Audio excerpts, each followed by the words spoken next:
Hi friends, నా పేరు బాలకృష్ణ. నేను యూట్యూబ్ని స్టార్ట్ చేసి కొద్ది రోజులైంది. మన వీడియోస్కి మీరు ఇచ్చిన రెస్పాన్స్ అద్భుతం. చాలా హ్యాపీ. దానికి ప్రతి ఒక్కరికి పేరు పేరున ధన్యవాదాలు. ఇలాగే మీ సపోర్ట్, లైక్స్ అండ్ కామెంట్స్తో చూపించండి. ఆ మోటివేషన్తో నేను ఎప్పటికప్పుడు కొత్త కంటెంట్ అప్లోడ్ చేస్తాను. సబ్స్క్రైబ్ చేయడం, షేర్ చేయడం మర్చిపోవద్దు.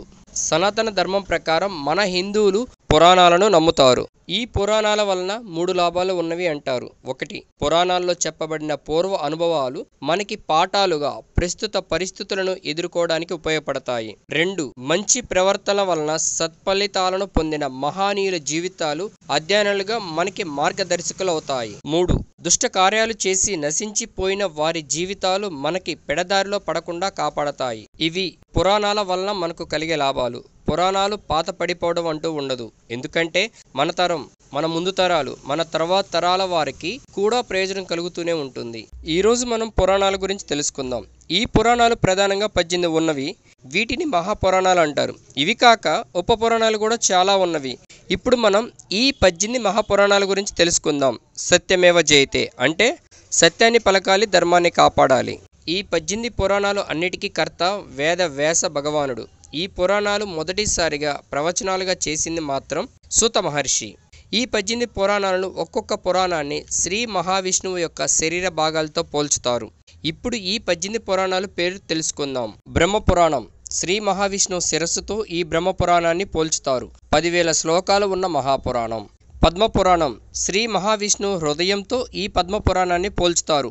55,000 శ్లోకాలు ఉన్న మహాపురాణం. 3. విష్ణు పురాణం శ్రీ మహావిష్ణువు యొక్క కుడి భుజంతో పోల్చుతారు. 23,000 శ్లోకాలు ఉన్న మహాపురాణం. 4. వాయుపురాణం శ్రీ మహావిష్ణువు యొక్క ఎడమ భుజంతో పోల్చుతారు. 24,000 శ్లోకాలు ఉన్న మహాపురాణం. 5.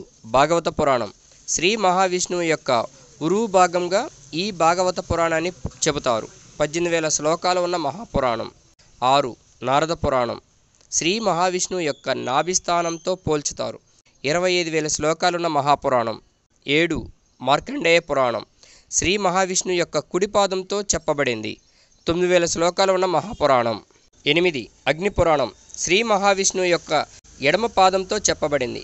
15,400 శ్లోకాలు ఉన్న మహాపురాణం. 9. భవిష్య పురాణం శ్రీ మహావిష్ణువు కుడి మోకాలుతో పోల్చబడింది. 14,500 శ్లోకాలు ఉన్న మహాపురాణం. 10. బ్రహ్మ వైవర్త పురాణం శ్రీ మహావిష్ణువు యొక్క ఎడమ మోకాలతో చెప్పబడింది. 18,000 శ్లోకాలు ఉన్న మహాపురాణం. 11. లింగ పురాణం శ్రీ మహావిష్ణువు యొక్క కుడిశీల మండగా చెప్పబడింది. 11,000 శ్లోకాలు ఉన్న మహాపురాణం. 12. వరాహ పురాణం శ్రీ మహావిష్ణువు యొక్క ఎడమశీల మండతో చెప్పబడింది. 24,000 శ్లోకాలు ఉన్న మహాపురాణం. 13. స్కంద పురాణం శ్రీ మహావిష్ణువు వెంట్రుకలతో చెప్పబడింది. 81,100 శ్లోకాలు ఉన్న మహాపురాణం. 14. వామన పురాణం శ్రీ మహావిష్ణువు చర్మంగా చెప్పబడింది. 10,000 శ్లోకాలు ఉన్న మహాపురాణం. 15. కూర్మ పురాణం శ్రీ మహావిష్ణువు యొక్క వీపు భాగంతో చెప్పబడింది. 17,000 శ్లోకాలు ఉన్న మహాపురాణం. 16. మత్స్య పురాణం శ్రీ మహావిష్ణువు మెదడుతో చెప్పబడింది. 14,000 శ్లోకాలు ఉన్న మహాపురాణం. 17.